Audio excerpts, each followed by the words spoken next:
Apa itu nitrogen? Nitrogen adalah unsur kimia non-logam dengan simbol N dan nomor atom 7. Nitrogen termasuk dalam golongan 15 pada tabel periodik. Unsur ini pertama kali ditemukan oleh Daniel Rutherford pada 1772. Di alam, nitrogen paling banyak ditemukan dengan bentuk gas nitrogen yang menjadi komponen utama atmosfer bumi. Bahkan sekitar 78% dari udara yang kita hirup setiap hari adalah nitrogen. Namun, meskipun jumlah banyak, nitrogen dalam bentuk N2 tidak bisa langsung dimanfaatkan oleh makhluk hidup karena molekulnya sangat stabil dan sulit bereaksi. Dalam kehidupan, nitrogen sangat penting karena menjadi bagian dari asam amino, asam nukleat, klorofil tanaman, dan berbagai jenis proses biologis penting lainnya. Karena itu, nitrogen disebut sebagai unsur esensial bagi kehidupan. Sifat fisika karbon. Sifat fisika menjelaskan karakter nitrogen yang bisa diamati tanpa mengubah bentuk kimianya.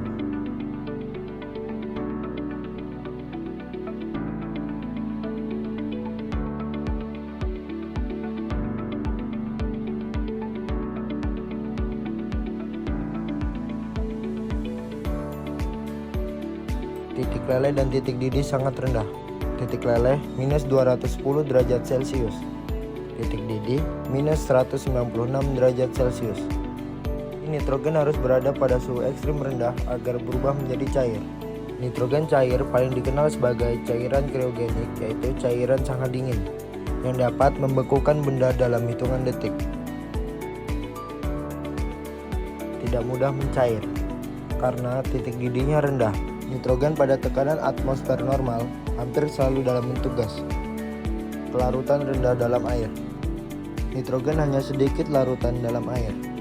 Ini membuat organisme air tidak mendapatkan nitrogen dari air secara langsung, melainkan dari senyawa lain seperti nitrat. Massa jenis rendah.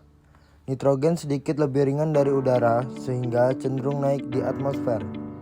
Keseluruhan sifat fisika ini membuat nitrogen cocok digunakan dalam kondisi yang membutuhkan gas inert, yaitu gas yang tidak mudah bereaksi dengan zat lain.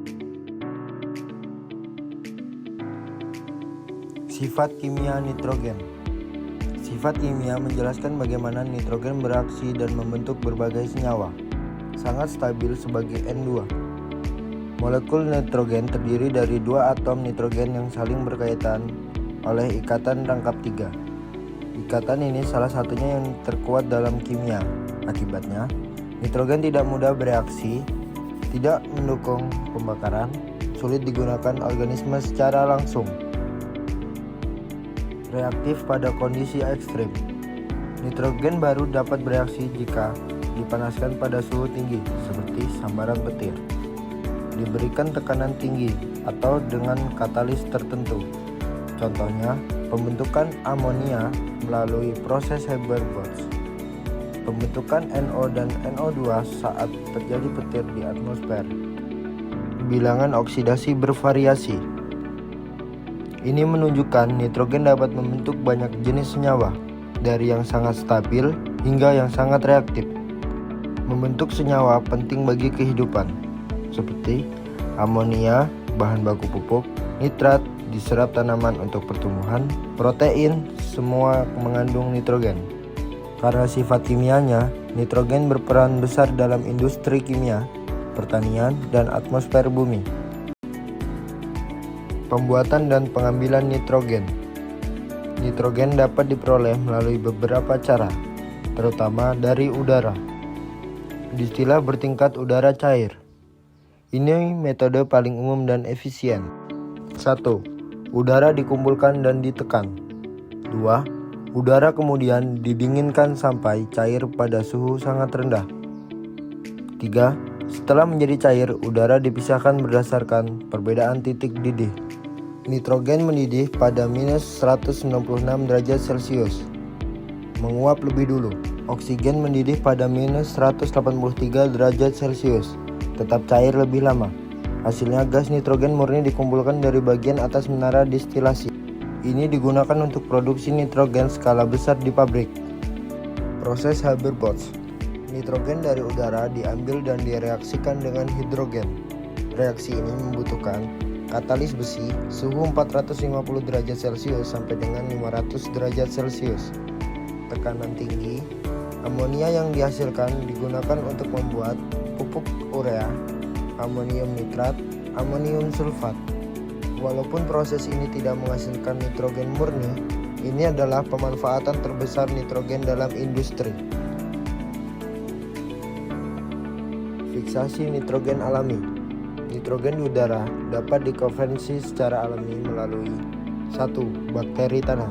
Bakteri seperti rhizoum yang hidup di akar tanaman kacang-kacangan mengubah NO2 menjadi NH3 yang bermanfaat untuk tanaman. 2. Sambaran petir. Energi tinggi dari petir memecah molekul N2 dan O2 lalu membentuk NO3-. Fiksasi alami ini sangat penting untuk ekosistem. Proses pemecahan nitrogen di udara secara alami melalui petir dan mikroorganisme. Petir memiliki energi yang besar untuk memecah nitrogen, sehingga dapat bersenyawa dengan oksigen, membentuk unsur hara yang dapat menyuburkan tanaman. Gas nitrogen tidak masuk ke dalam makhluk hidup secara langsung. Ia harus melewati proses yang dapat mengikat bakteri oleh pengikat nitrogen, atau dinamakan dengan fiksasi nitrogen. Kebanyakan bakteri-bakteri tersebut hidup di dalam tumbuhan polong-polongan atau leguminosae. Di dalam tanaman tersebut, bagian akarnya terdapat bintil-bintil akar yang hidup di beberapa jenis bakteri yang dapat mengikat nitrogen atau yang bersifat dengan simbiosis dengan akar polong-polongan tersebut. Nama bakterinya yaitu Rhizobium dan Azotobacter. Sifatnya mengikat nitrogen untuk digunakan proses fisiologis atau metabolisme tubuh tumbuhan dan nantinya digunakan untuk proses asimilasi.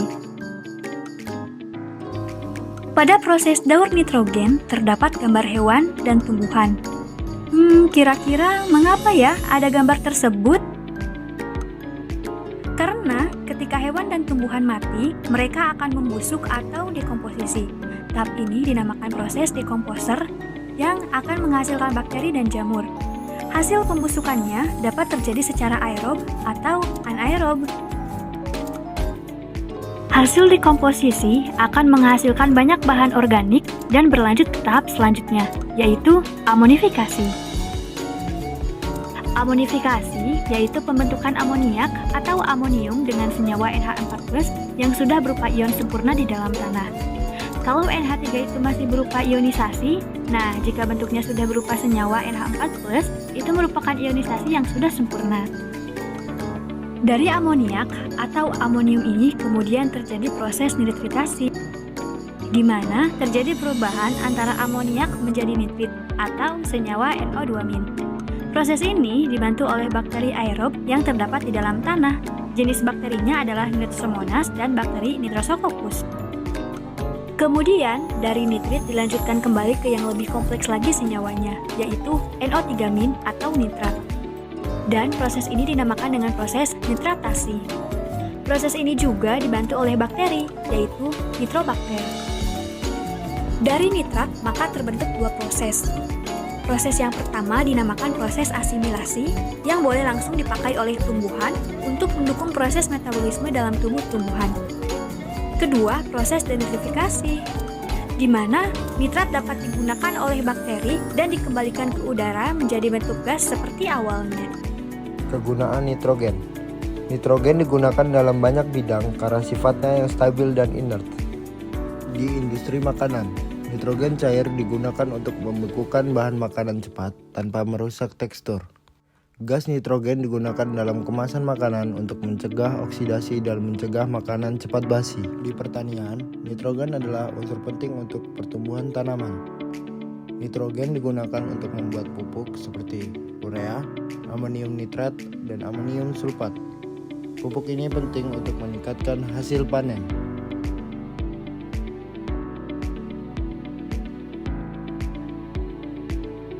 Di kesehatan, nitrogen cair digunakan dalam perawatan kulit, penghilang kutil, dan penyimpanan sampel biologis. Di industri kimia, nitrogen digunakan sebagai gas pelindung untuk mencegah reaksi oksidasi, bahan pembuatan asam nitrat, dan bahan pembuatan senyawa nitrasi. Di transportasi, nitrogen digunakan untuk ban pesawat dan mobil balap. Bahaya nitrogen. Walaupun penting, nitrogen memiliki bahaya jika tidak digunakan secara benar.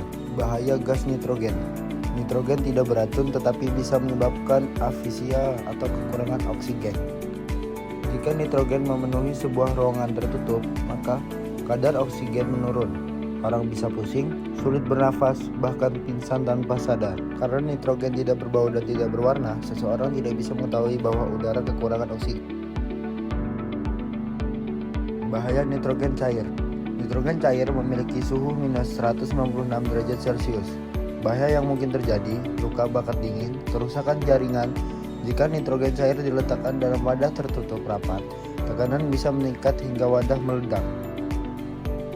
Reaksi dengan senyawa lain. Nitrogen sebenarnya termasuk unsur yang suka bereaksi pada suhu biasa karena molekulnya sangat stabil. Namun dalam kondisi tertentu seperti suhu tinggi, tekanan besar, atau dengan bantuan katalis, nitrogen dapat bereaksi dengan unsur lain. Hidrogen. Nitrogen bereaksi dengan hidrogen membentuk amonia. Reaksi ini sangat penting dalam industri karena amonia digunakan sebagai bahan bakar pupuk sehingga sangat berperan dalam pertanian. Oksigen. Nitrogen dapat bereaksi dengan oksigen pada suhu tinggi, misalnya di mesin kendaraan atau petir di udara, menghasilkan senyawa nitrogen oksida. Senyawa ini dapat mencemari udara dan menyebabkan hujan asam. Logam. Nitrogen dapat bereaksi dengan beberapa logam membentuk nitrida. Senyawa ini biasanya bersifat keras dan digunakan dalam industri baja untuk meningkatkan kekuatan logam. Karbon. Nitrogen dapat bereaksi dengan karbon membentuk senyawa sianida yang sangat beracun. Karena sifatnya beracun, senyawa ini harus digunakan sangat berhati-hati di industri. Belerang. Nitrogen jarang bereaksi langsung dengan belerang. Jika terbentuk senyawa, biasanya terjadi pada kondisi khusus dan digunakan dalam industri tertentu.